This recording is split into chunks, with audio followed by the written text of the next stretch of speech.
जिनको कुछ जानना ना कौड़ी। पहा, लक्षात घ्या, आजकल हो गए हैं स्टार। आता बस झालं. तर लक्षात घ्या, हे प्रायव्हेट कोचिंग ऑफलाईन ऑनलाईन त्याच्या भानगडीत मी जात नाही, पण यूट्यूबवरून शिकवणारे शिक्षक हे फ्री शिकवतात, ही पहिली गोष्ट आहे. दुसरी गोष्ट, कॉलेजमध्ये जर का चांगलं शिकवलं गेलं असतं तर कोचिंग यंत्रणा, कोचिंग प्रायव्हेट सेक्टर उभाच टाकलं नसतं, हे लक्षात घ्या. तिसरी बाब अशी आहे, एखादं लेक्चर घेण्यासाठी ऑनलाईन लाईव्ह लेक्चरसाठी यूट्यूबला समोर यायचं म्हटलं तर अंगात खूप डेअरिंग लागते. आपल्या चॅनलवरती हा फोटो पाहून परेशान होऊ नका, कारण अशा प्रकारचं चॅनल आपलं नाहीच मुळात. परंतु गोष्ट ज्या वेळेला या देशातल्या शिक्षकांची येते त्यावेळेला अशा फोटोंचा पण आम्हाला सामना करावा लागतो.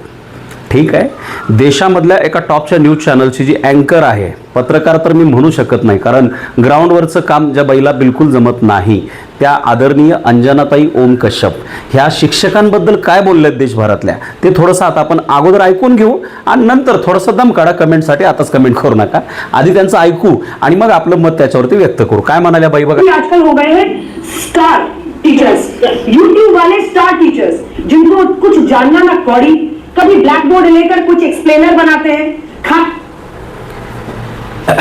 यूट्यूब वाले स्टार टीचर्स जिनको जानना ना कौडी है, म्हणजे ह्यांना जवळपास कवडीची पण माहिती नाही, अजिबात अक्कल नाही. थोडक्यात तिच्या भाषेमध्ये शुद्ध मराठीत सांगायचं म्हणलं तर बेअक्कल हा एक चांगला शब्द आहे. तर अशा शब्दांनी त्यांनी आमचा सगळ्यांचा सन्मान केलेला आहे.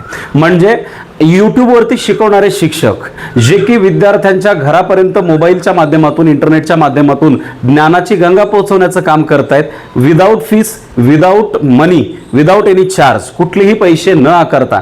आणि मग त्यांच्याबद्दल या आदरणीय ताईंचं असं म्हणणं आहे की शिक्षकांना कवडीची पण माहिती नाही, एक कुठंतरी बोर्ड लावतात आणि शिकवायला सुरू करतात. अजून काही गोष्टी ऐकून घेऊ बघू.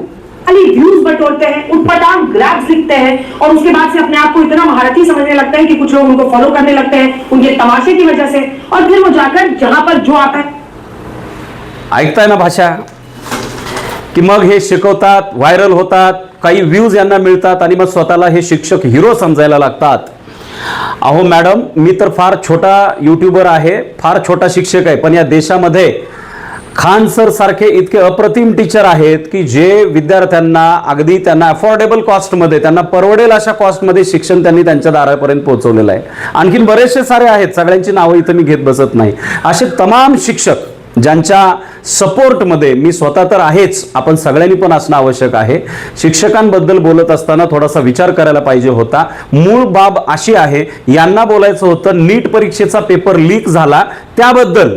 मग नीट परीक्षेचा पेपर लीक करणारे शिक्षक कोण आहेत, किंवा मुळातच असं आहे की नीट परीक्षा घेणारी जी मेन एजन्सी आहे तिथल्या लोकांवरती अजूनही काही कारवाई झालेली नाही.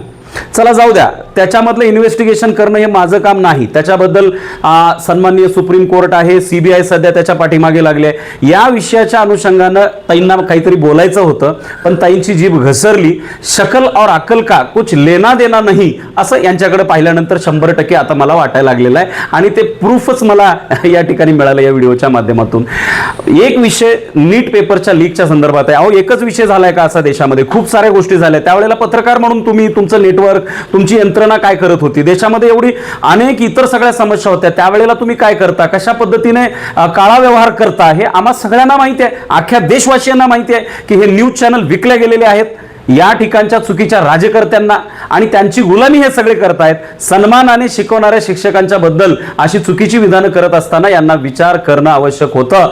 मात्र यांनी तो विचार केलेला नाही आहे. इथंच यांचा रथ थांबलेला नाही, अजून पुढे जातोय. अजून काय म्हणतायत बघूया.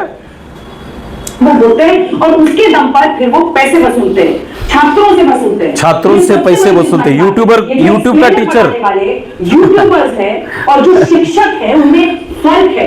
वो फर्क सबको समझना पड़ेगा. ये जो आकर पैसों के लिए अपना धंधा बना रहे हैं एजुकेशन को, वो एक तरफ है, और इसी वजह से स्कूल्स, कॉलेजेस, यूनिवर्सिटीज में पढ़ाई नहीं होती है. बच्चों से कह दिया जाता है कि भैया तुम कोचिंग सेंटर कोई ज्वाइन कर लो तभी तुम. बाईच्या बोलण्यात काहीच तारतम्य नाही. यूट्यूबवर शिक्षक शिकवतात म्हणून शाळेत किंवा कॉलेजमध्ये शिकवलं जात नाही. मॅडम, या देशातली कोचिंग यंत्रणा, ट्युशन यंत्रणा, समर्थन नाही करत मी त्याचं, परंतु लक्षात घ्या, ही यंत्रणाच मुळात का उभा टाकली?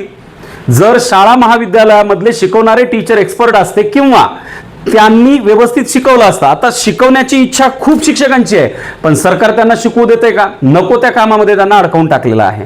त्यातल्या त्यात प्राथमिक शिक्षकाचे तर हाल बेहाल करून सोडलेले आहेत. लक्षात घ्या, अनेक सरकारी यंत्रणा किंवा सरकारी कामामध्ये या प्राथमिक शिक्षकांना घेतल्याशिवाय सरकारला बिलकुल करमत नाही. मग जनगणना असेल, लसीकरणाच्या मोहिमा असतील, आणखीन काही इतर आपत्कालीन व्यवस्था अवस्थेमध्ये त्यांना लावल्या गेलेल्या ड्युटी असतील, ड्युटी जरूर लावा, परंतु त्याच्यासोबत त्यांना शिकवायचं आहे हे सुद्धा तुम्ही स्पेस त्या ठिकाणी ठेवला पाहिजे.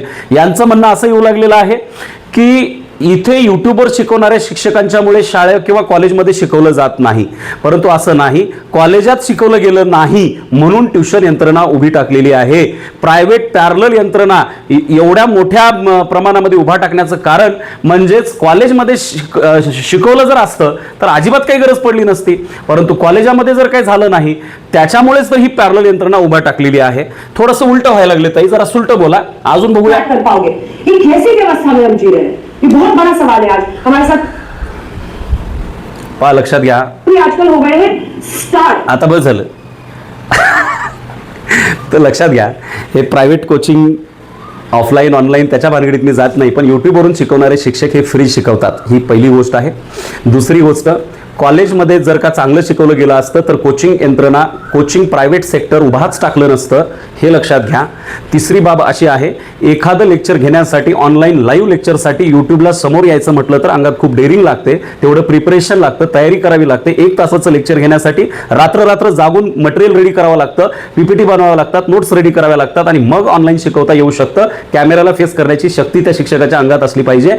आपण टेलिप्रॉम्प्टरचा वापर करून न्यूज वाचून दाखवताय मॅडम देशभराला, आणि कशा पद्धतीच्या दाखवताय. 2000 रुपयाच्या नोटमध्ये का चिप होती? खोटं बोंबलायला त्यावेळेला मोठी मजा आली तुम्हाला. 2000 रुपयाच्या नोटमध्ये चिप होती यांनी सांगितलेलं, म्हणजे खोटं बोल पण रेटून बोल यांचं चाललेलं आहे. चुकीच्या गोष्टी होत्या. अनेक खूप साऱ्या न्यूज आहेत, किती न्यूज बद्दल बोलावं, म्हणजे खोट्या गोष्टी तुम्ही सांगता आणि दोष तुम्ही शिक्षकांना देताय. चुकीच्या किंवा एवढे मोठे भ्रष्टाचार हुडकून काढणं तुमचं काम आहे, देशामधल्या समस्यावर काम करणं तुमचं काम आहे, तिथले कारण शोधणं तुमचं काम आहे, ते सोडून देताय तुम्ही. आणि शिक्षकांना जे की फुकट शिकवतात युट्यूबवरती, अशा शिक्षकांच्या बद्दल तुम्ही जे चुकीचं वक्तव्य केलेलं आहे, खरं तर आपण आपल्याच चॅनलवरून तमाम शिक्षक बंधू भगिनींची माफी मागितली पाहिजे.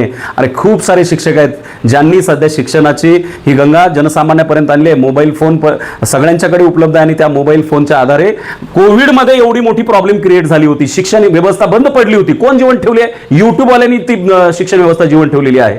आणि एवढं सगळं असताना आपण त्यांच्याबद्दल हे बोलणं चुकीचं आहे. नक्कीच तुम्ही तुमच्या चॅनलवरून माफी मागाल मॅडम अंजना ताई, अशी अपेक्षा करतो आणि थांबतो. आपल्याला काय वाटतं ताईंच्या बोलण्याबद्दल कमेंट बॉक्समध्ये सांगायला विसरू नका. चला भेटूया पुन्हा. जय हिंद, जय भारत. हो, आणि आमचं यूट्यूबवरचं शिकवणं अविरतपणे मरेपर्यंत चालू राहील, बिलकुल बंद राहणार नाही.